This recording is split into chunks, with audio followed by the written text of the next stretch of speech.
Greetings, I am your host, Jason Miles, and welcome to a special early morning edition of This is Revolution podcast for all the returning listeners, subscribers, and of course, our very valued patrons. Thank you so much for coming back. For those new to the channel, thank you for taking a moment to check us out. If you do dig what we're doing here, please hit like and, of course, subscribe. It is a passive gesture that goes a long way in promoting the channel. After the show tonight, I shouldn't say after the show tonight because this show is in the day, but at the regular show time at 6 p.m. Pacific time, we will be having a Champagne Room Black History Month edition, or as I like to call it, Negro Trivia Month. Kind of what it boils down to for a lot of people. We're going to be watching the 1983 indie classic movie Bless Their Hearts, a moving tale about the struggle to survive and keep one's family together against the backdrop of 1980s Watts, California. Just a brief reminder that if you do dig the wide variety of programming we provide here on TIR, and you want to make sure we can stay on air, and you want to join us for these movie nights and champagne rooms, then become a patron or a paid YouTube subscriber. When you become a patron or a paid YouTube subscriber, you get Champagne Room and movie night access for as little as $3 a month or $30 for the year. You get the satisfaction of knowing that your small donation goes a long way in keeping TIR on the air. Now, let's talk about what you guys are here for. Why Mike Watson hates podcasters. We're coming for you. Whoa! It's not racist. It's just a hater. And there's a difference. The social critique is no longer a discrete figure. It's all of us now. Scrolling, reacting, posting, moralizing in public. Outrage has become the primary lever for engagement, and contrarianism the easiest currency. In a hyper-political culture where every pop spectacle is treated as a referendum on history, power, or identity, critique risks becoming just another performance loop. We once had satirists who punctured authority from the outside. Now authority itself traffics in satire, memes in spectacle. When a sitting president can illegally seize a foreign head of state and circulate it as content, parody loses its footing. The Revol press essay, Playing Dead Under Totalitarian Capitalism, and again, wherever you are watching or listening to the show later, there's a link in the description to the Revol Press Substack, names this condition not as apathy, but as a survival strategy. Playing dead is not disengagement. It is a learned posture under systems that punish visibility while demanding constant expression. What we are living through is not a classical fascist moment that invites easy historical analogy or comforting backward glances. Fascism was defeated. We like to remind ourselves that memory is reassuring, but this moment offers no foreign liberator, no external shock that resolves the contradiction. Instead, power is internalized, ambient, and algorithmic. The recent issue of the Locust Review material deepens this diagnosis by situating repression inside capitalism's longer wager on extraction, math over people, automation over labor, control over legitimacy. The casino metaphor reoccurs for a reason. We are told to keep betting on AI, on institutions, on managed decline, even as the odds are openly rigged. What looks like incoherence in politics begins to resemble something else, a system that no longer needs belief, only compliance. This is why today's authoritarianism looks different. The most unsettling images of state violence are not confined to racialized others or distant peripheries. They appear in white cities, enacted by white and brown men against white people, live streamed and normalized. There is no organized left capable of threatening power in 2026, yet everything is labeled Marxism, even when it is merely capitalism's exhausted appendage. Meanwhile, state power rehearses intimidation at a low boil. Police visits over social media posts, warnings without weapons, the quiet message, "We're watching you." This is not Kent State, but the question lingers, is it worse? Not because bodies fall in the same way, but because fear now operates without drama. Rights are rolled back, not in emergencies, but through banality. You can have sex, porn, consumption, identity, but not disobedience. Race may no longer be the explicit line, obedience is. Taken together, these texts ask an uncomfortable question. If critique has become content, if outrage has been domesticated, if fear is administered gently but relentlessly, what does resistance even look like? And at what point does playing dead stop being a tactic and become a condition? To have this discussion with me, I have the founder of Revol Press, author and educator, Mr. Mike Watson. Oh, hi, thank you. And also, we have artist and author, also of Revol Plus. He was the author of Gothic Capitalism, also a former guest of the show, Adam TURL.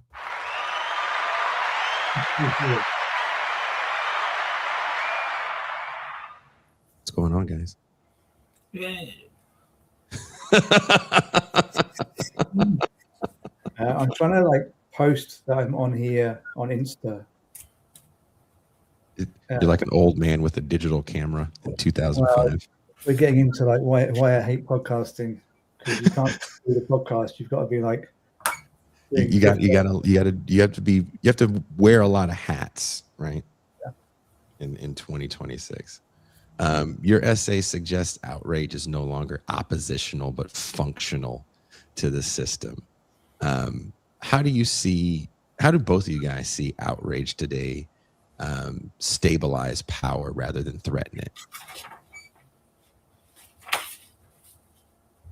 I don't know that I said it's always functional. I said certainly it can be functional, and there is a role of the critic that is crucial for a functioning society anyhow. Whether we play that role as a kind of pillar holding up society, or whether we play it, in an antagonistic way, is up to us. But I think increasingly we're seeing the figure of the critic, or people who claim to be critics of some kind, either academic or para-academic. We find them being somehow subservient, and there's an increasing tendency for people to take the mantle of criticism, but actually to support the status quo. So one of the things I talk about, which I think is something you may have touched upon in other podcasts, Jason, is the attitude towards immigration.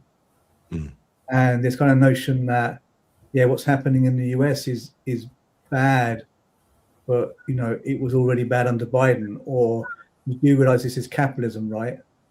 So as if that is a defense, or that is a reason why we shouldn't be attacking Trump. So there is, or the Trump administration. So there is a tendency to attack anything but the actual thing we should be attacking, which I think is probably a kind of safety deflection or a defense. And I'm really feeling of all the things that could lead people to either stop doing politics, which is quite a common thing among academics right now. A lot of people that I know are saying, look, I don't really do politics anymore, or to kind of go into this kind of left-right kind of hinterland, where people say, like, I'm neither left nor right, as if that's some kind of position of super criticism, of being kind of extra critical, when actually it's just a kind of form of acquiescence. So I'm seeing all these tendencies, and when I'm seeing them, I'm thinking, well, I don't know what inspires them, because I just don't feel that way. I feel strongly against capitalism and strongly aligned with, I know that the term left is a soft one, so let's say socialism, but broadly the left. So I don't really know what's in people's heads, but if I think about what could be behind this, I would think probably self-protection is a big element. So people are just like, if I hold a strongly anti-capitalist or socialist position in America, or indeed in the UK or much of Europe now, I do risk some kind of punishment in the future. And one of the things that makes the populist right so powerful now is that there's this great ambiguity, that this kind of these threats are kind of put out there, but we don't really know what they mean. But we do know that there are certain technologies that exist AI surveillance, and there is the intention that exists, which is one which is which is white supremacist and anti-socialist, anti-communist, anti-trans, etc. So if you put all these things together and you take the aggressive rhetoric or violent rhetoric, at face value, we do face a position where, looking at history, as in the history of the Third Reich, for example, people who take left-wing positions could end up in prison, or simply losing their jobs. But life can be made very difficult for them. So I think there's a position of people being frightened. I think that might be one of the main things. But the other thing is just sheer opportunism in a financial sense. That if you position yourself somewhere in the center, and you don't upset, too much of the audience, and you appeal to, a maximum number of people, and then your podcast does better. So these are tendencies I'm seeing. One thing that's kind of unfortunate. Well, one thing that I think I have to explain is that I'm not naming anyone in particular, and there is a reason for that. There's a couple of reasons for that. So people might say, well, like, who are you talking about? And then I'm going to say, well, I'm not going to tell you who I'm talking about. And they're going to say, this happens quite a lot. They say, well, that's kind of lame. Actually, the thing is, one is I'm a publisher.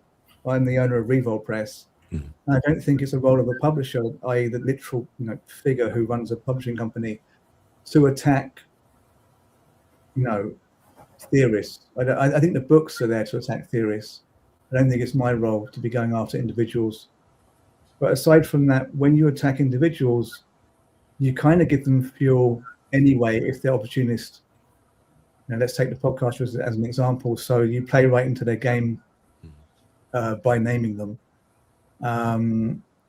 So yeah, I mean, there's that, and there's more kind of philosophical reasoning of if you get into attacking, very specific things, you play back into the very system. You play back into the fundamental problem of capitalism, which is one of naming and categorizing. So if I name specific people, I name and categorize, and then that is just going to lead to more antagonisms, which is a bit more complex. It's a kind of a Adornian stance. But anyhow, yeah, so I'm not going to be naming names unless I accidentally let a name slip, which happens. But I think it's useful to address tendencies, because the people who are kind of into this are much more likely to kind of interact with it if they see it as a tendency. Because in that case, people can be more like, well, yeah, I think I'm kind of part of that. Yeah, rather than if you name them and then that's just sheer attack. So I think in naming, rather than specific or particulars, naming universals, then you can actually end up influencing people in a more effective way. Adam, did you want to add to that? Yeah, I mean, there's just specific things about what's like possibly motivating, certain academics, writers, intellectuals, and so on. And I want to say stuff about that. But in terms of your question about outrage, I think it's outrage is there. I think it's how outrage relates to community capitalism, the concept that Jody Dean talked about. On the one hand, where surveillance is largely algorithmic, right? They can go through and censor or repress you using, databases and things like that. But also for capitalism, with the mushrooming of community capitalism and the internet, a lot of times the fact that people are talking is more important than what they're saying, right? In terms of the political economy of like the internet, right? So when you have all this communication aggregated, like every day more than it's ever existed before, and people are interacting with on their computers or on their phones and so on, things like outrage can have very contradictory meanings and impacts. And one of the examples we gave several years ago at Locust Review is videos of police brutality, police racism, police murder. And on the one hand, these are good that we have this evidence because it, one, proves what, people of color, Black people, poor people have said for generations. It also can help protect the specific people involved potentially. But on the other hand, as it's floating out there on the internet and shared, decontextualized, it can give an illusion of how powerful the police are, right? They're actually outnumbered by the specific groups they oppress, and under conditions of solidarity and class consciousness, they're vastly outnumbered by the majority of people in society. So the images can also be disciplinary images, and that's part of the point, I think, for the far right, particularly with recent events around the ICE surge in Minneapolis and other cities. Is part of the point of fascist violence, and I'm not saying it's a full-fledged fascist, but part of the point of this kind of violence that it's less Gestapo, it's more SA or more slave patrol or pogromists, is to terrorize people and make the people who are being told they're superior feel superior through violence. And so that's why they were recording, themselves, some of the violence that they were doing, particularly in the case of Renee Good. So I think that understanding this contradiction about how these images work in community capitalism is important. And that what tips the scales, what turns quantity into quality, is not just the out, but organizing. And this one actually, we have tens of thousands of people in Minneapolis, which is a wider city, but it's a multiracial coalition of people organizing to protect their neighbors, to interrupt ICE activity, to warn people, to provide legal aid, to provide legal observers. We had not a classical general strike in the sense of workers, unions withholding labor, but something like a mix of that and a middle class general strike, because a lot of the backbone of the general strike was about 900 small businesses.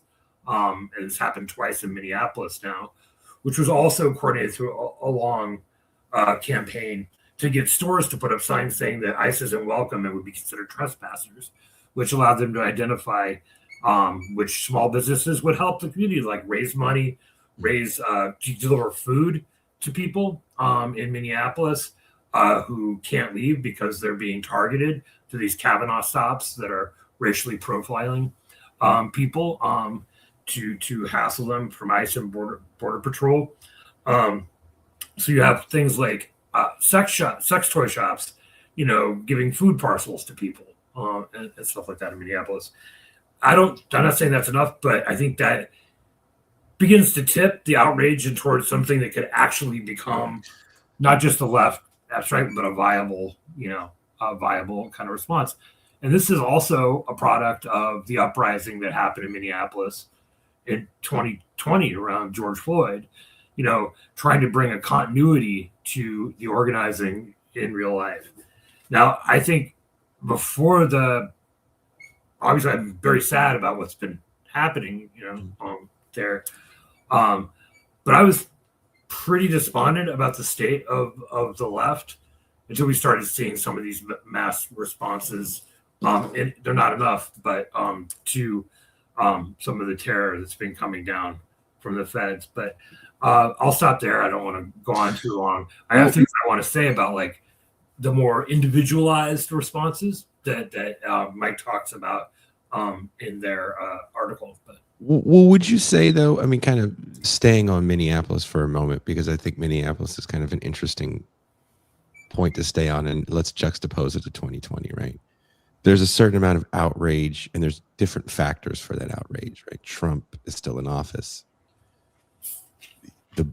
Let's just say the mishandling of COVID really hurt him, pissed a lot of people off. And then you have multiple murders of people of color, right? Mm-hmm. You have Breonna Taylor with a no-knock raid. Mm-hmm. You have Ahmaud Arbery, who's murdered by vigilante violence. And then kind of the straw that breaks the camel's back is in Minneapolis. Mm-hmm. And it was just, a year or two before, on the other side, right, they're twin cities. So in St. Paul, a man gets killed, live streamed in his car, telling an officer that he has a permit for a weapon, and he's going to show him the permit. And the officer shoots into the car and kills Philando Castile. So I think there's a lot that's happening in 2020. And also that's kind of the zenith maybe of anti-racism. So all these things are happening to an oppressed minority and there's outrage and cities burn. You don't see the same outrage in 2026. I mean, you see outrage in Minneapolis, of course, because this is a city of less than 1 million people. It's pretty white. The state is extremely white. I don't know if you guys ever spent time in Minnesota. I have. I can tell you. It's a pretty white place. Mhm. You saw 2 white people that we would both agree are, you know, not super radical leftists, you know, get murdered. So when I hear people say white supremacy, I always want to say, well, do you think that it should be the word you use when, number one, the people that killed Freddie were both brown? They're both from a border town in Texas. Border Patrol, if you've ever been around Border Patrol, is very not that white. I live in Mexico and have to cross the border all the time. I rarely see a white person in a U.S. Border Patrol uniform. So when we say words like white supremacy, do you think we should leave it maybe somewhere else? Because these are white people or brown people killing white people. Does it function the same way? Do you think Trump really cares about suppressing brown people? Because everybody's getting arrested. There's an Irish national that's been in the U.S. for 20 years that's been in ICE jail because it's civil detention. They can hold you for however long they want to hold you without a trial. That's how civil detention works in the United States. Is our language off, maybe? Yeah, I don't know if I was the person who used white supremacy. I don't know if Adam used it at all. I certainly used it. When I'm looking on from Finland, I mean, I think one thing we've got to establish here is that I think anyone who's reasonably well versed in American politics and is following it can kind of speak about it. You know, whereas I would probably say quite often that a lot of Americans probably couldn't speak about Finland very well. But you know, it's different because America is so powerful and it dominates our news all the time. And I actually did teach at a couple of American universities, so I have some overview aside from watching the news all the time. And you know, the effect America is having, and I'm just going to say this before I get onto the white supremacy issue, because you might not know, the effect it's having on people in the UK and in Finland, for example, is immense. I mean, what's happening in America is stressing people out. It's stressing people out often more than what's happening in Finland. I mean, these people are left-wing and sensitive, say, and they're educated and have an international outlook. You know, these people are very concerned. We wake up and we, you know, sometimes we have to look, we check the news, you know, when we get up, because this has implications. Of course, there's some level of exaggeration because it's not like necessarily something that Trump decides or his regime decide will immediately affect us. But being 200 kilometers away from the Russian border, as we are here, you know, and there's parts of Finland that obviously, you know, on the border. I'm 200k from the Russian border. We acutely feel the danger, you know, if Trump disbands NATO, if he invades Greenland, which seemed plausible at a point. You know, this stuff could plunge us, you know, could plunge the eastern side of Europe into warfare. So, you know, the ignorance of Trump and his regime is deeply disturbing. And then you just have the kind of implications of going after left-wing academics. You know, they talk about the possibility of pursuing left-wing activists, academics, artists. They haven't got very far down that road, but it would appear they would like to do that. And then you think about, you know, how America has behaved in forcibly neoliberalizing the world. They could forcibly fascistize, however you say that. They could forcibly make the world, you know, techno-fascist if they stay in power long enough. You know, that's not at all impossible. So, you know, them wanting to go after left-wing thinkers, academics, artists there, could lead to that happening here. Apart from the fact that they're trying to influence European elections, etc. So, yeah, it is a big problem. What's happening in the US is a big problem that's felt acutely in Europe. So, as for white supremacy, I mean, I don't know that it matters. I mean, I'm not an expert here at all on the issue on white supremacy, but wouldn't a white supremacist regime that had a large non-white population have to work, have to put the non-whites to work to create a white supremacist nation? You see what I mean? Mm-hmm. The fact that they have like non-whites working to achieve a white supremacist nation, that would not negate it being a white supremacist nation or the intention to create a white supremacist nation. I mean, does that word function the same way though? When it's like, well, the people that are enforcing this quote unquote white supremacy aren't white, right? Forcing it, but if it is white supremacist, and I'll leave that to someone else, your logic doesn't entirely work because they would be enforcing white supremacism. If they're enforcing white supremacism, it doesn't matter what color they are. If they're put to work in on the task of enforcing white supremacism, they're working towards that end. So I don't think that in itself negates it. It's like you do have instances of nations kidnapping or taking prisoners of war and then putting them to fight against their own people. So then what does that mean? Well, we're not talking about kidnapping, right? We're talking about literally. No, but they look at the police department in Los Angeles. It is majority Latin. So, yeah, are you going to go up to a Latin person in Los Angeles that could be dealing with over policing and say white supremacy? I mean, I wouldn't listen to you. I'd walk away and be like, "You're one of those people," and just walk away.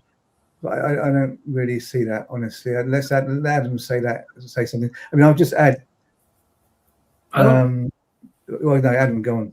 I don't even know if anybody said the word white supremacy exactly. I said it briefly, but I only said it like on a list of things that is wrong with it. It's just a common thing that right. We've all said. I've said it.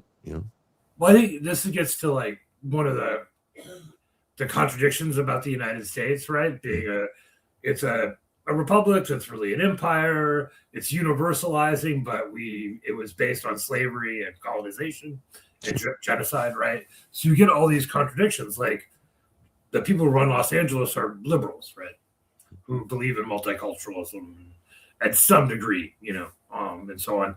And yet the police have been militarized and structured in such a way to encourage the militarization of society, uphold class society and the related systematic racism, so on. I think that's somewhat different than the ideology that surrounds ICE right now, coming from the federal government and Stephen Miller, who I think pretty clearly is an ideological racist of some kind. Sure. And like not just racist because society's racist and so on, but because he's like legitimate racist. He is very consciously a racist. But I think there's a logic of white supremacy at work, a logic of fascism, and so on. But there's a weakness and a permeability to it, which I think is related to how things are different this time than maybe when we think of classical fascism or similar reactionary moments in history, particularly in the interwar years in Europe or whatever. And this is something Richard Seymour talks about, right, in Disaster Nationalism. You have the appeal to a particular in-group, racialized in terms of nation, gender, normativity. Sorry, I'm getting over a cold. But you don't have the promise of a utopian in-game for that in-group, right? You just have the promise of punishment. Or if the promise for some utopian in-game is just very superficial, right? So, I think we talked about when the Nazis are coming up, they're promising that everything is going to be great for, Aryan, German, Gentiles. That doesn't work out to be true. It almost never works out to be true. And the true believers in fascist movements are usually purged first when fascism consolidates power. but there's a weakness to it. It's almost like a neoliberal fascism. And so like Greenland was brought up, it was weird and, and everything, partially because of the dynamics with Europe as opposed to Latin America and other places where the U.S. just thrown around its power. And part of that's racism. But what happened was the bellicose saber rattling over Greenland caused the dollar to sink, and the status of the U.S. dollar as the world's reserve currency, which is essential for the maintenance of U.S. imperialism and capital right now, which made Wall Street spank the Trump administration finally about something. Of course, it was about that. It wasn't about democratic rights or rounding people up and that kind of thing. But it means there's a weakness to this. It hasn't really consolidated its power completely. So we're in a weird position where they have the federal government, but it's more like Weimar Germany in that there's fights on the street. The courts are tending to side with the right, but there's fights in the legal system, and things like that. In terms of, the logic of fascism and racism is all there. And how could it not be given the history of the United States? But like ISIS killed dozens of people, this year, most of the time in ICE detention, and we don't know the details of what happened. Most of those people are people of color, not all. And it's not and it shouldn't be lost on anybody whose heroes include John Brown, that the two white people they killed in Minneapolis were there defending their Hmong neighbors, their Somali neighbors, their Mexican neighbors. Michigan, not Michigan. Minnesota's a pretty homogenous white state, but in Minneapolis, St. Paul, there are minorities, a lot of people of color. Yeah. Not compared to other cities, but that's who they've been targeting. And they've run out of people to target because because it's not really about doing anything other than terrorizing people. So I think it's sort of a weak version of his historic stuff, but it's fire and could get out of control really easily. And it's intimidating. And people vacillate between like the idea that the Trump administration and all this is just going to self-implode, and then feeling like it's already a full-blown, totalitarian nightmare. Literally, it's between those things. So we can fight and possibly beat it back. But anyway, history never repeats itself. Like it rhymes, but it doesn't repeat itself, right? Yeah. So it's not the exact same thing, but the logic is there. It's almost like they had, it's almost like they've amplified the dog whistles, but they haven't gotten rid of the dog whistles altogether.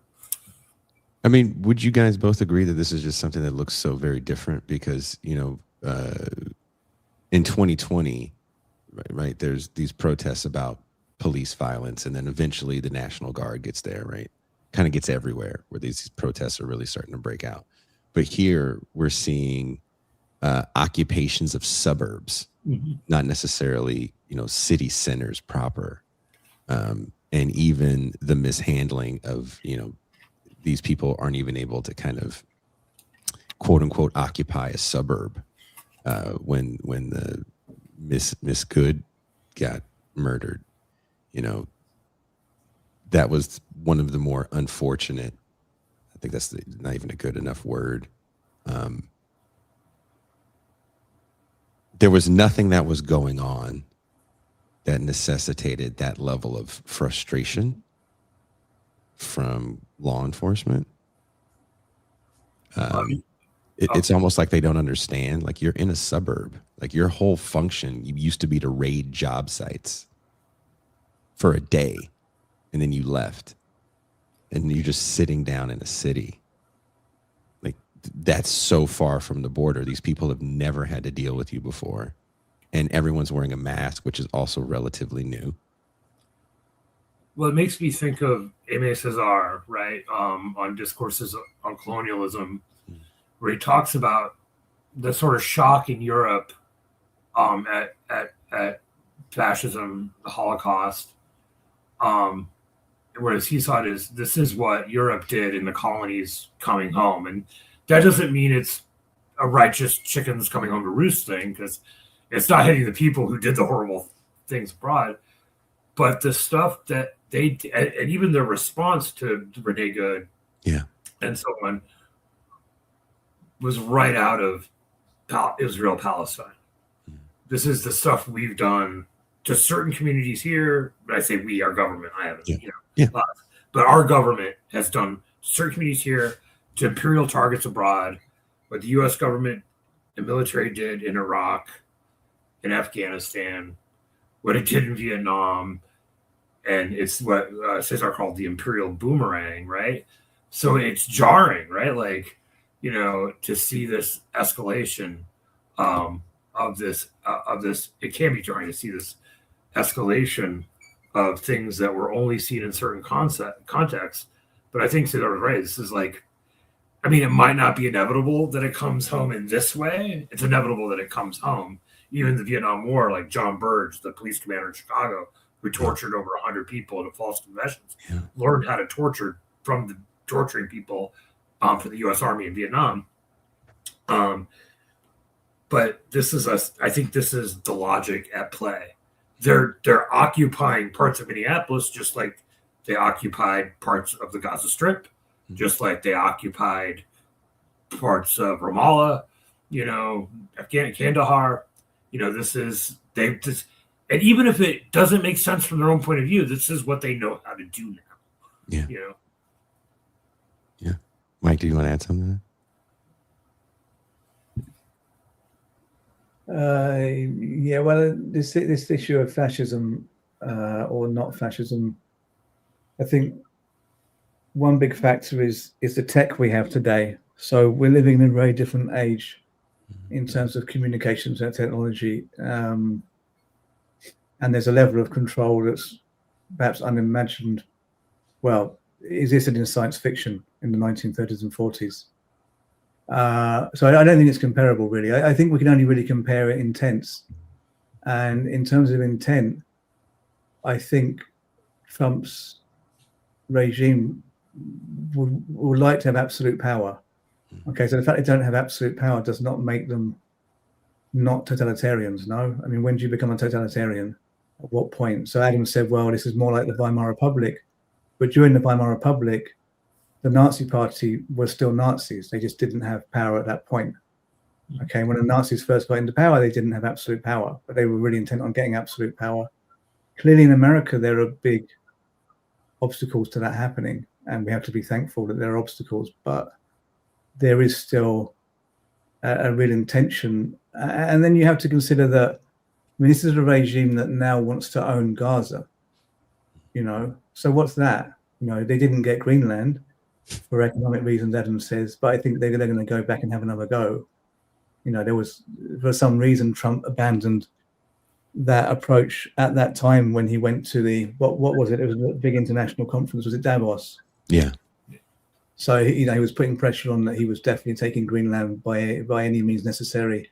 Then it just kind of faded away at Davos. So you can imagine that was economic. But, he said that there were negotiations down the road after the head of NATO, I forget his name, is it Rutte? He basically said that I've been talking to Trump, and we have basically some kind of rough deal mapped out in which America would own bits of Greenland or something. So this whole issue is coming back, but there's no limit to the ambition of Trump's regime or the wider kind of network around it, which involves Peter Thiel and Elon Musk and other techno-fascist tech bros. So yeah, I think the thing we're calling it fascism is we realize just how serious this is and how dangerous it is. One thing that I've seen Ben Burgess say, I think it was something he wrote, because he periodically returns to the fact of this not being fascism, because he once said it wasn't fascism years ago. So he's kind of revisiting that, saying, hey, it's still not fascism. And I know his whole shtick is one of defending positions and debating. So I get that whole thing. But he said that if we call it fascism, one risk is people will think that we've lost. But being in Europe, I don't really see that. I think calling it fascism, we see that both it's really very dangerous and we can still win. And that's something you feel, say, being British, me and Jason had reason to discuss this. My my dad actually woke up with a bombshell in his back garden when he was 5 years old. He was born in 1938. So we see this as very real, which is a point that Ben himself also actually said in a dialogue him and Jason had for the heavy metal compendium that Revol Press is publishing. Anyway, very convoluted, but the point is, I know Ben would also agree with that. The point is that in Europe, we have a slightly different mentality regarding this. I think fascism can be defeated. However, that was very, very costly. You know, I know America is in that position. If the Dems, and of course, you know, it's terrible we're relying on the Dems winning the midterms. I'm not saying I respect or trust the Dems, but if the Dems don't win the midterms, basically means that they're somehow impeded illegally, which is very possible. Then I think you're in that position where it's like only a massive conflict is going to stop this. But you could win it. You could win it. So this is the thing we're calling it fascism. It's really flipping serious. You know, we could win it eventually, but it might take a big battle. And I'm talking globally because, you know, we can't even combine these things through the US or Finland or the UK, etc.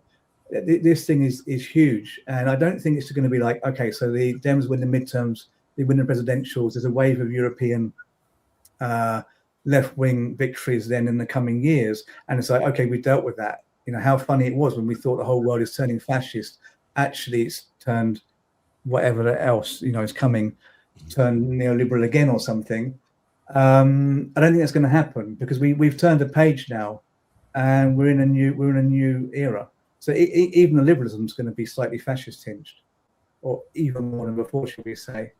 I mean, we're seeing right wing regimes throughout the world, right? Yeah. And the U.S. to me feels more like what I used to read about the Philippines when Duterte was in power.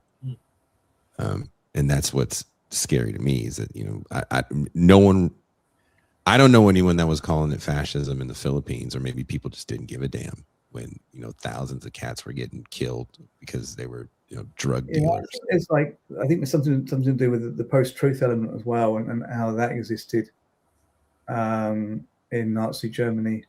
So a lot of it's about the attitude towards truth and methods of communication. I don't think it's simply an issue of totalitarianism, you know, of control. You want to add something, Adam? Yeah, I mean, I think this gets also, I think, at the core of Mike's post a lot, because you don't fight fascism just because you think you can win, right? We're supposed to fight fascism as a left because it's fascism. Yeah. And win or lose, it's the only. Fascism is such a horrific thing. It doesn't mean that the body counts and injustices of certain democracies aren't higher than some fascist countries, but that you just have to fight it because of the logic of it. And I think this gets to like some of the stuff that, you know, when Mike talks in the article on playing dead under totalitarian capitalism, you know, the alternative petty bourgeois soap maker, right? You know, there's this middle class conception of autonomy that permeates economically because of some of the restructuring of capitalism, but also ideologically, and that's partly because of how communication is structured now. So we're conditioned to say that even we're not materially middle class. So like you think about like adjunct instructors in the United States, right? Yeah.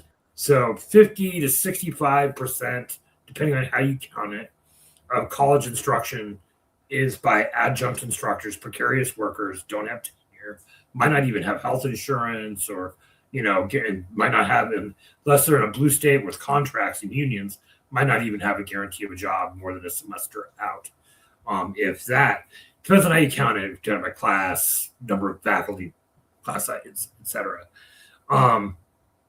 Certainly, this is how we perform. You know, if you're an artist, you know, whether you're a musician or a visual artist or whatever, you engage with art, even if you're a working class person, in this sort of middle class way.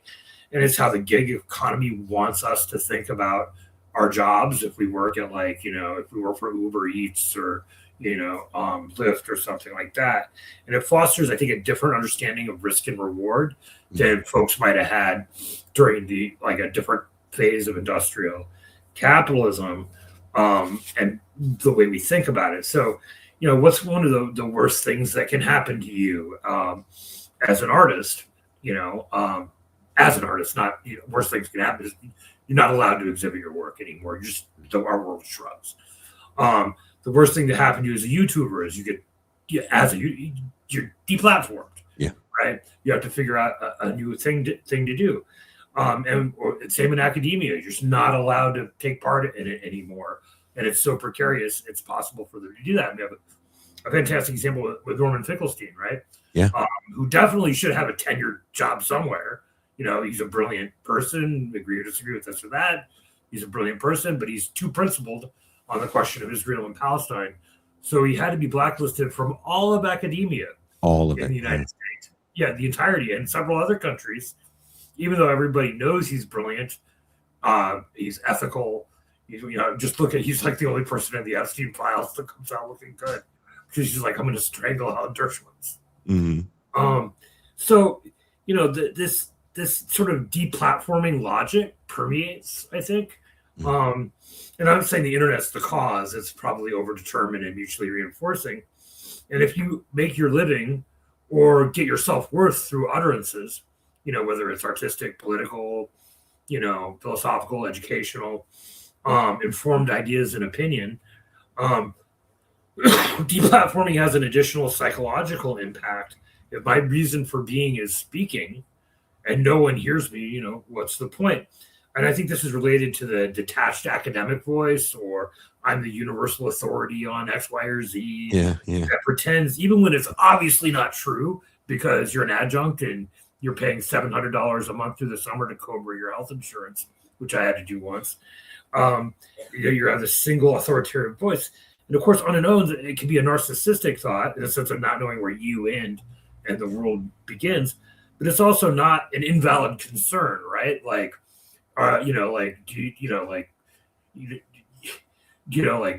There's certain things that you have to say, as a principled leftist. Yeah. Like, I'm against the genocide in Gaza. I stand unconditionally with the Palestinian people and their right to resist. I think I had an obligation to say that, to be a part of protests and so on, as someone who's been anti-imperialist and pro-Palestine since I was like 12.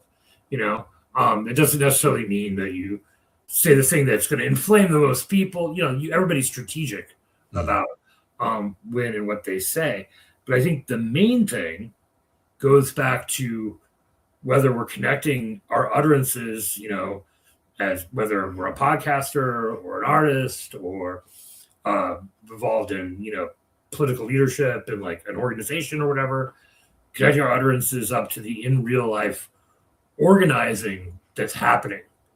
Because that's what I think allows us to shift from,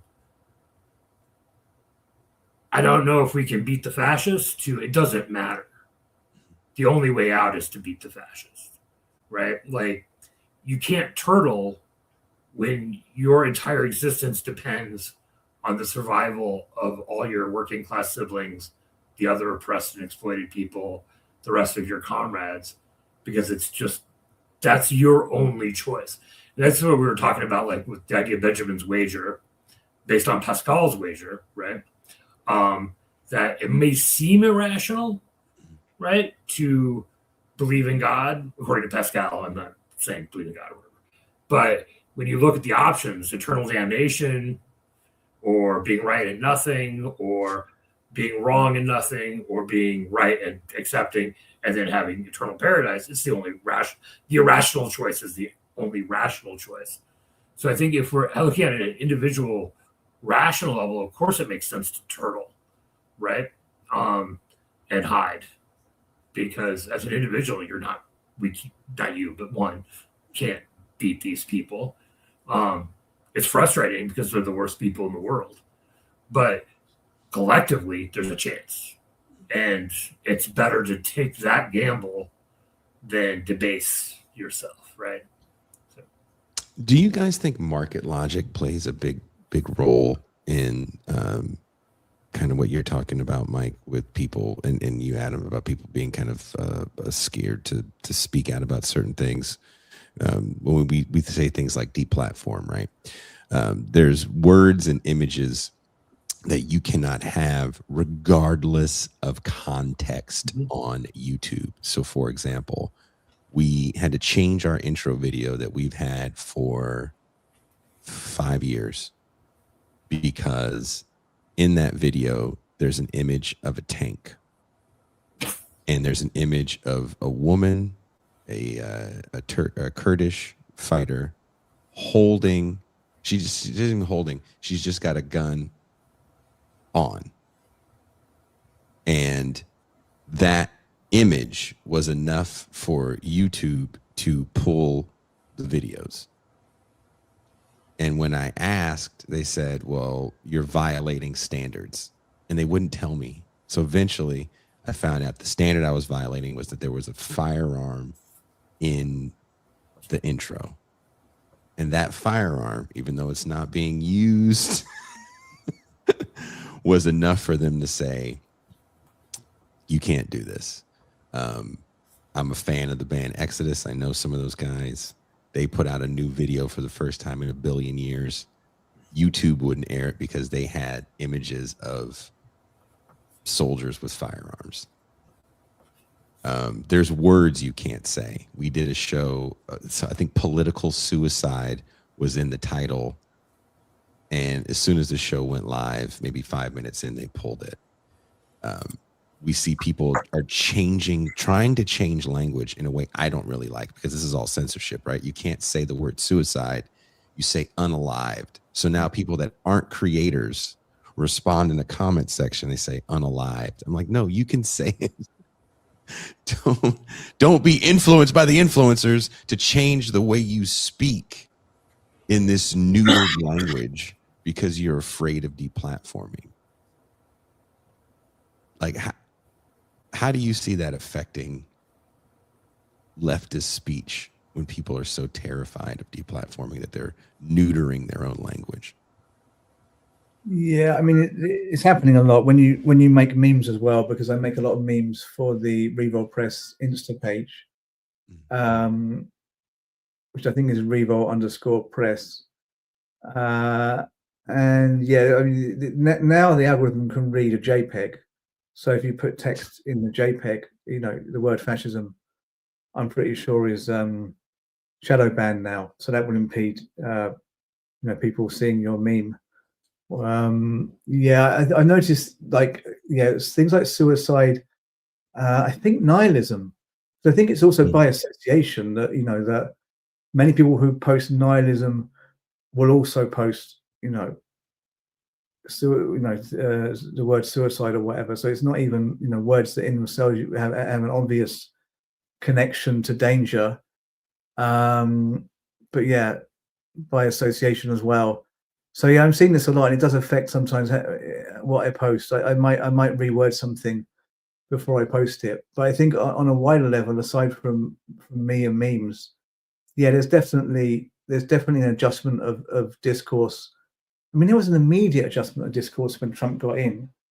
Immediately, people were changing how they talked about politics in a very wide sense in America.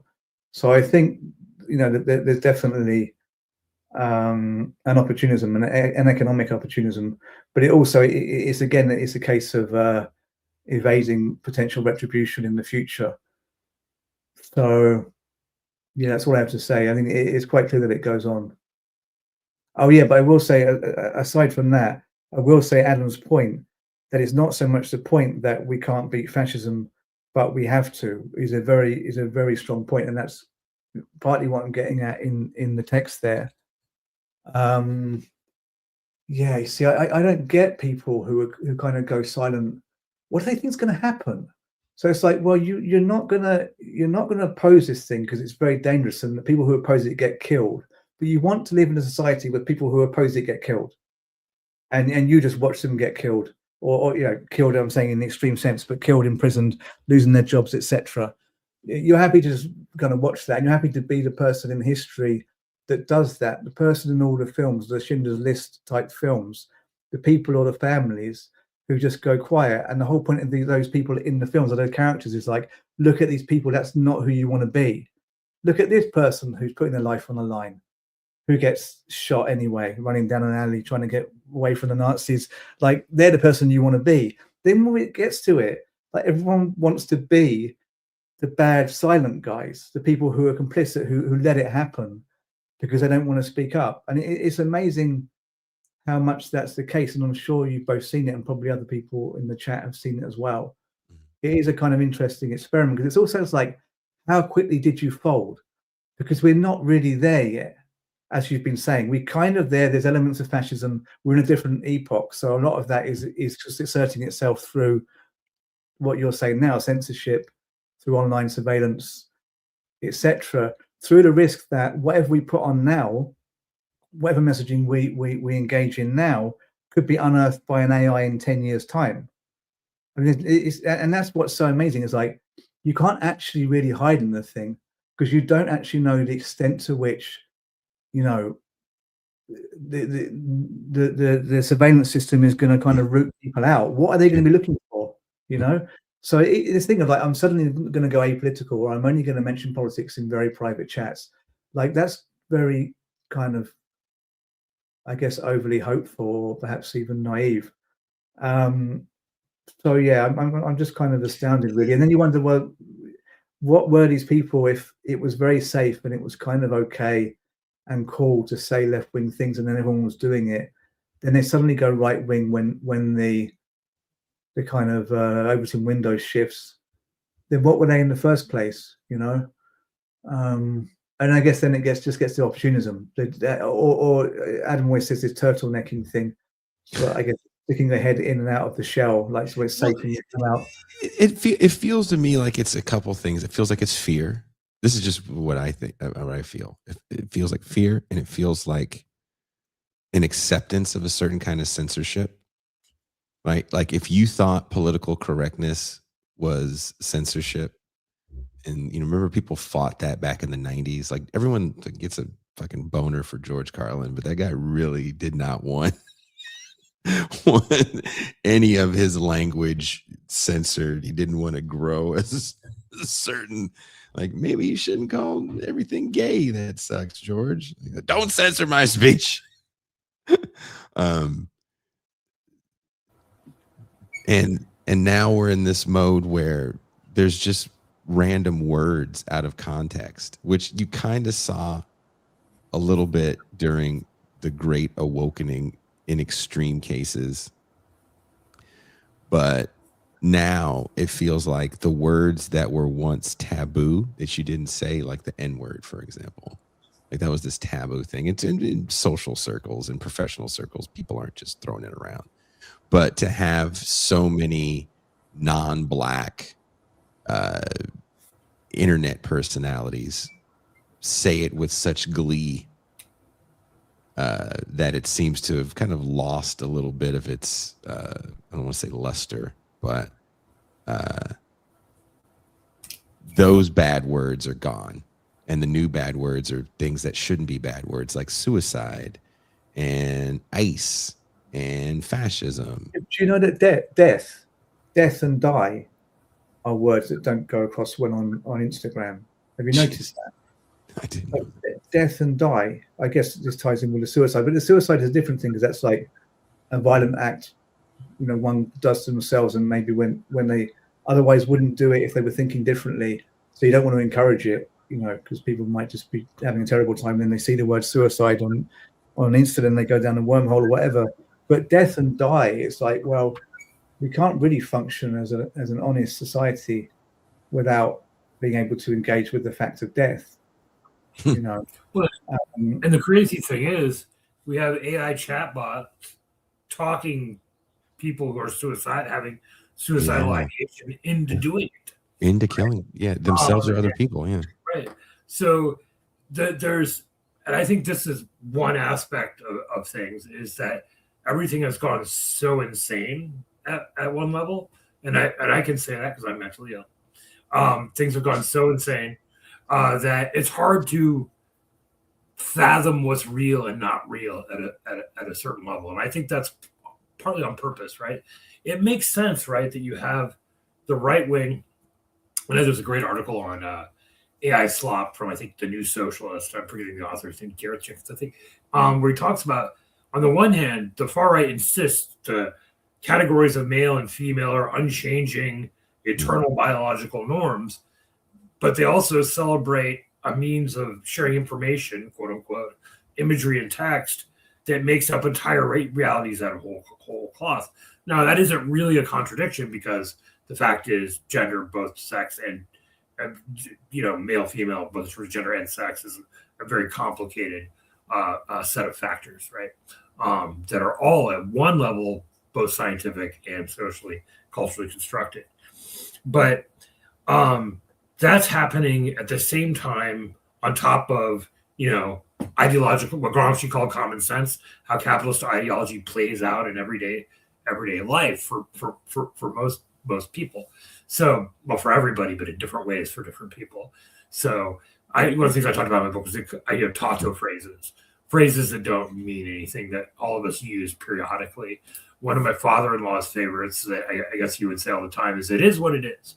Mm-hmm. Now, he worked at a feedlot, and if I had to do math to compute how much feed was going out to feed cows and so on constantly all day and refill bins, I'd probably say something like that too, because it means you don't have to think about what you're doing and whether you want to be doing it and stuff like that. And that's part of everyday life. And then on top of that, you have the manipulation of ideology and common sense at this algorithmic level with community capitalism and the internet and so on. So TikTok just erased Minneapolis last week, when they refigured after the ownership shifted, and they refigured they basically erased Minneapolis, large sections of the left, just as they had been repressing Palestine for months, Palestinian content for months, Palestinian journalists and so on.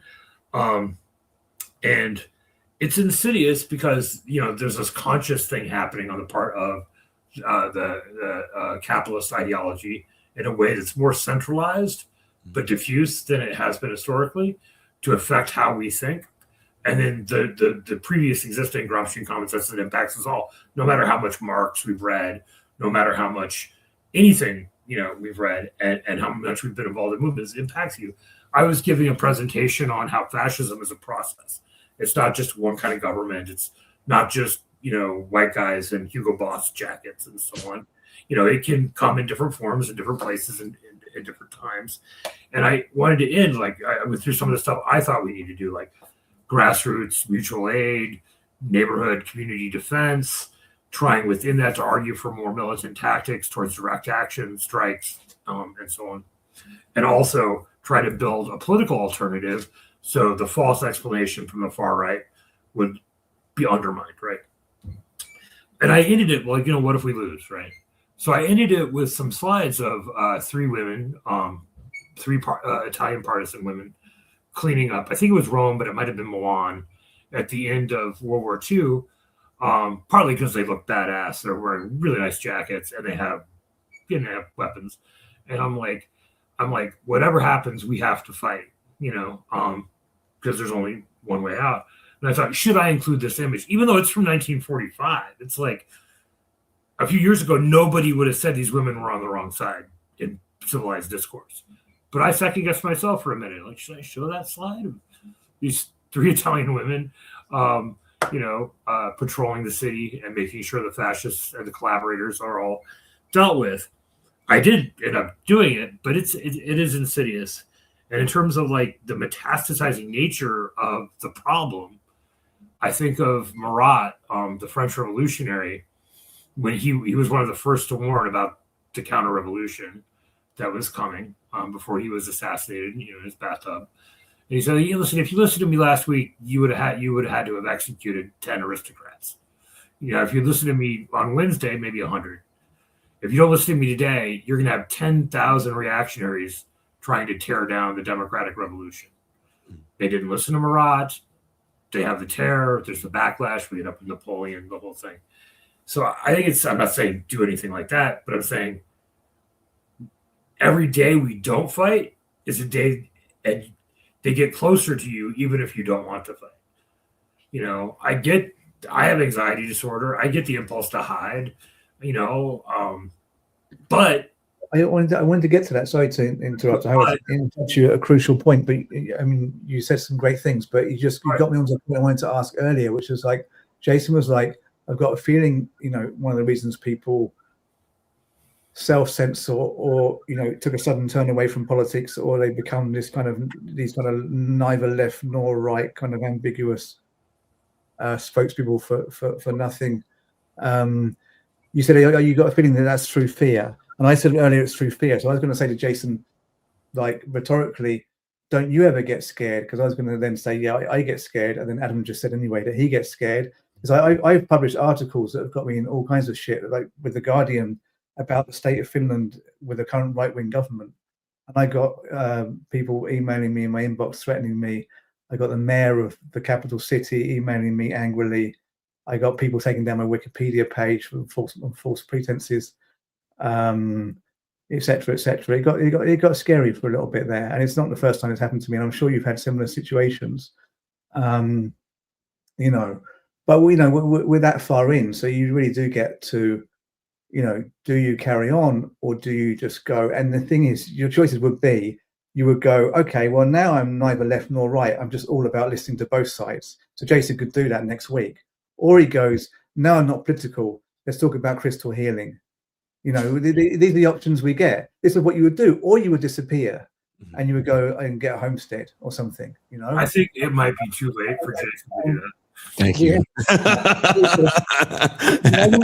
I wouldn't frankly be surprised if anyone did it. But the most common one now is just people getting on the whole kind of neither left nor right bandwagon. We're talking now about theory in really highly abstract terms and never actually declaring what our side is. Yet they're often saying right-wing things anyway. Like how many people has that happened to me? This is where I don't name names very much.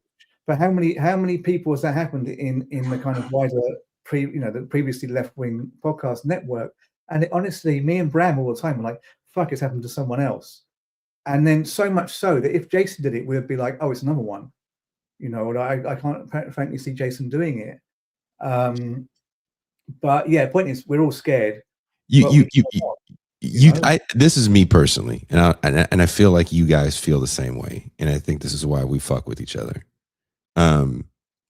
You make a decision when you get up in the morning, when you look yourself in the mirror, who you are, and in that decision, there's consequences. That consequence may be an ass whooping. That consequence may be deplatforming. That consequence may be less followers. But this is a decision that you made when you decided to do the thing that you do. I think we all feel that way.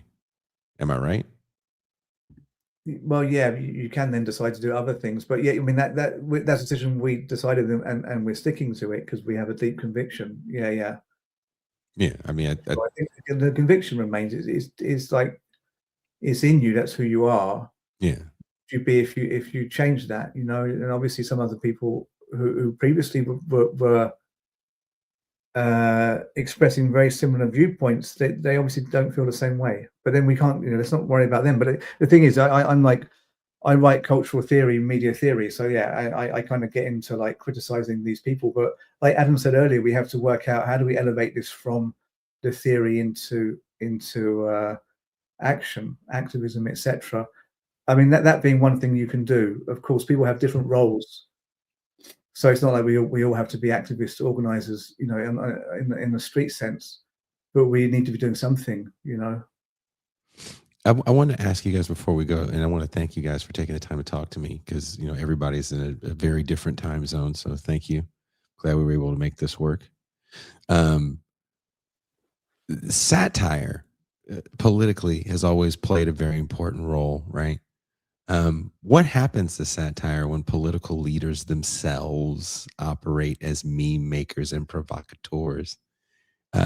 Can satire still expose power when power already performs absurdity? Well, the memes coming from the Trump administration, for me, are not so much satirical. I guess you're saying they're ridiculous. They're not very advanced, you know. So it was when they just make, you know, pure racist memes that have a kind of 1930s aesthetic, which they've done a few times. These are government departments on their Insta and Twitter channels and whatnot. I guess that disarms the thing of you making a meme, trying to make the point that they're fascist because they've already done it for you. So where do you go? Where do you go then? I think then, it's almost like truth becomes the most disarming. I interviewed Vermin Supreme recently for a film festival that he was doing in Tampa, and that was one of the questions I asked him. I was like, as you are a political satirist that comes on the scene, you get viral because your satire is making fun of the political system as it is. You have a president in the United States. And you're right. I had Ralph Leonard on the show recently, who lives in the UK, and he was talking about how a lot of Trump rhetoric is infecting right-wing politics in the UK as well. But you have a guy that literally has won 2 presidential elections by making fun of the system. And as he gets in office, he continues to kind of make fun of power in this way that is very disgusting. But it's like, how can you do satire on Trump as he stands as the living embodiment of satire? Well, I think that one of the things I always think of with Trump is, and it's one of the things I think the liberal establishment doesn't understand, is the United States is kind of a criminal country. And most of the liberal criticisms of Trump are, you're doing corruption the wrong way, right? Like, you're supposed to do it in this legalized, corporate, respectable manner. Whereas Trump's just pillaging and looting, almost obviously with the crypto pump and dumps and everything else. Yeah, the cat joined the thing. I think what matters, is the content of the satire, and it has to be a little bit more thought through, probably, than some of the default satire of the past, for a lot of reasons. Like we were talking before about, like, how images decontextualized can be disciplinary, or you have the AI slop fascism that the Trump administration's putting out to justify their, repressive and racist and draconian policies, and so on. But I was thinking a lot about the Odyssey because of Mike's article, particularly the part where Adorno and Horkheimer talk about, the oarsman thing, about going by the sirens, and and how Mike talks about that in relationship to, like, realism, capitalist realism, what's acceptable behavior, and so on. And one of the main contributions, like, in cultural studies, right, from queer theories to left feminists and anti-racist cultural studies and some Marxists, is this idea of monster theory or monster studies. Like, what's considered outside, the realm of the acceptable. And one of the things people particularly point to from the Odyssey is the story of Polyphemus, the giant who gets stabbed in the eye by Odysseus for defending his home, which is people point out, a very imperialist narrative. Like, it's his cave. What the fuck is Odysseus doing in there? He's not he's home. Why, etc. I mean, Polyphemus is eating some of Odysseus' soldiers or whatever, but they invaded his house. And interesting, I think this is, I don't know. Have y'all seen I'm a Virgo by Boots Riley, the TV show? Yes. Yeah, like, he clearly takes inspiration from some of this. The main character, what's his name? Cootie, I think is the main character, is a sort of socially awkward, giant teenage African American kid, who's being hidden by, I think, his aunt and uncle. There's a weird cult of Polyphemus that adores him for some reason. People are trying to, like, make money off of him. Other people are demonizing. Obviously, this is built in with some Boots Riley's understanding of a certain kind of racialized pathologies that exist in North America, particularly when it comes to young for Black kids as they're coming of age, particularly Black male kids when they're coming of age. And his friend Jones has a similar otherworldly ability to like create these anti-capitalist sort of mise-en-scene plays in people's heads. I think what one of the things I really appreciate about it is like taking this stuff and flipping it over. You know, my partner Tish wrote an essay on what they call class revenge fan fiction for Spectre Journal, applying the idea of rewriting the canon of things to real life.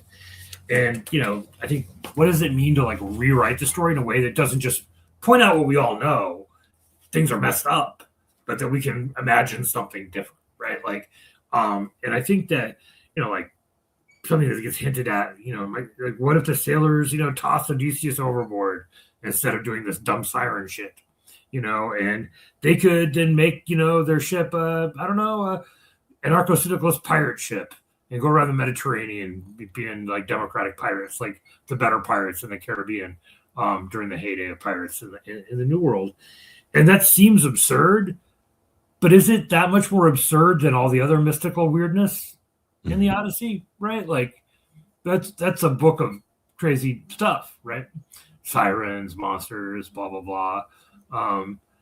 Yeah, we're so disciplined to think in this narrow sense. I liked the memes a few years ago about like the Posadas memes about, you know, space comrades or luxury. You know, I don't like the theory stuff about fully automated luxury gay space communism, but I like the notion and the meme of it. Like, so it's not just look how crappy this is. You know, at the end of the day, like to stop the horrible crap happening, you know, we can make art about it. We should because it's a human necessity. But I think it takes the in real life organizing, you know, which is what it took in I'm a Virgo too. Although I wish there had been a second season of that. I have something just to add here is that there's a kind of resurgence now of acid communism. So Mark Fisher's term from his last unfinished work, riding on the back of a film which he's touring in the UK and Italy. Called the film's actually called "We Are Making a Film About Mark Fisher."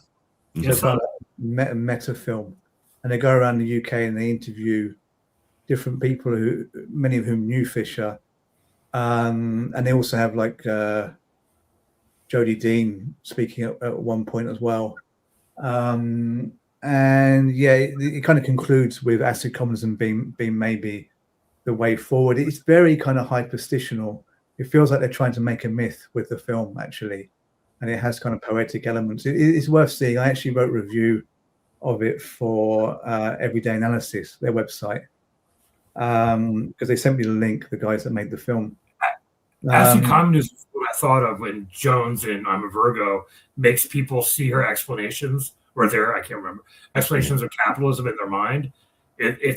Acid communism is exactly what I thought of.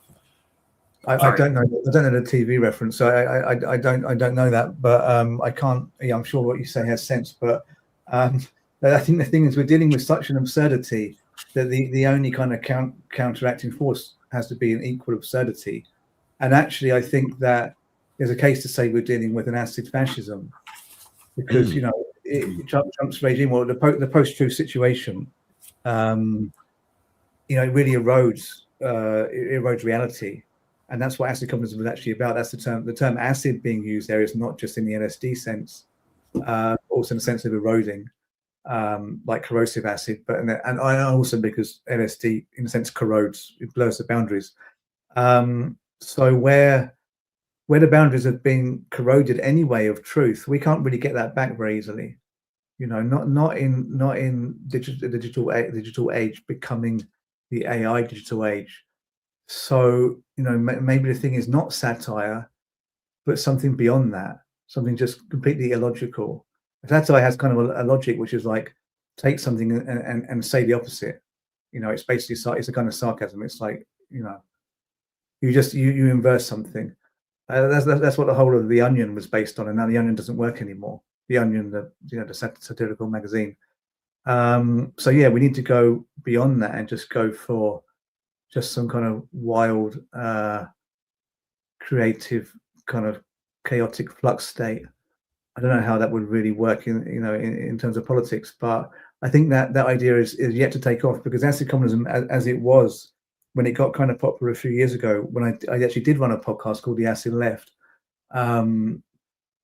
it always stayed online. It was a meme movement. The question is, can it become something bigger, and would that work in America in the current context? I don't know. In closing, yeah, just a little question there in closing. Yeah, So, in closing. would acid communism work in America? Well, the acid fascism thing is for me is a lot to think about, and I kind of want to leave that there and think about that for a while before I even respond to you in a private message later. Is there a way to critique without reproducing the spectacle?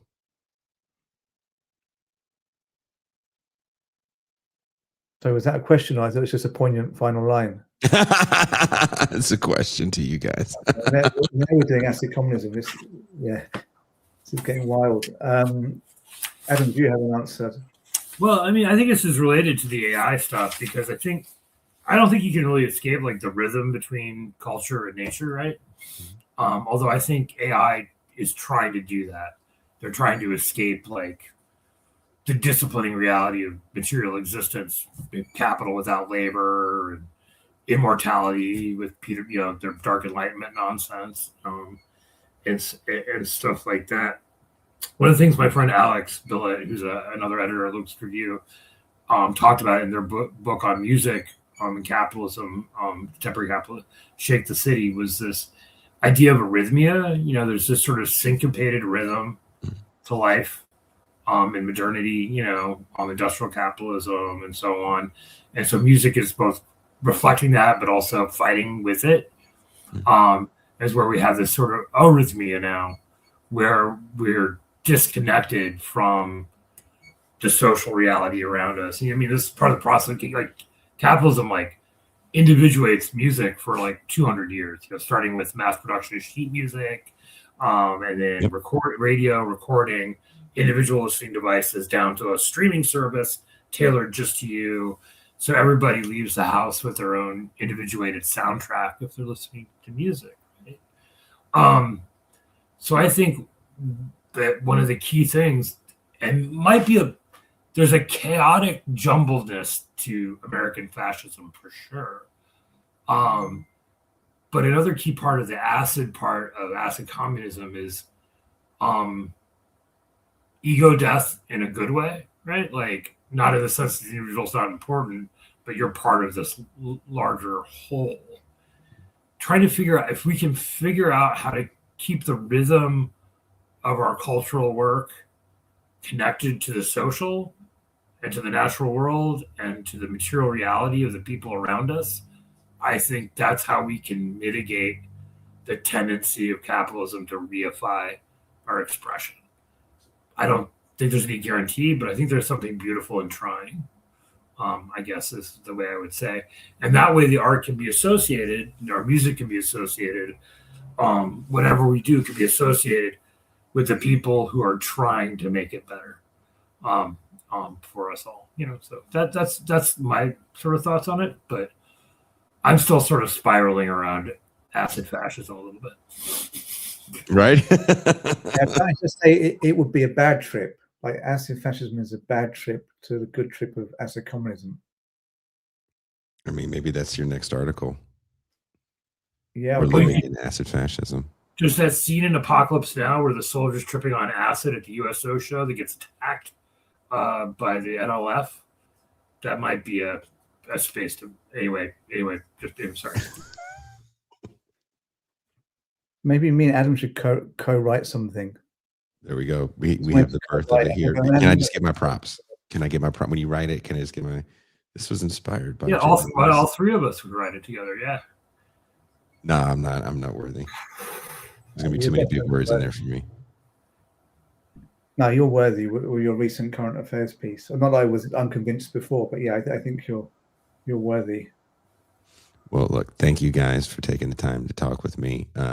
Keep an eye out for the metal compendium that's coming out on Revol Press, as Ben Burgess and I have a small role to play in that book as well. That was one of the reasons why I still can't talk today, because we were screaming in this bar about heavy metal for over an hour. What are you working on next, Adam?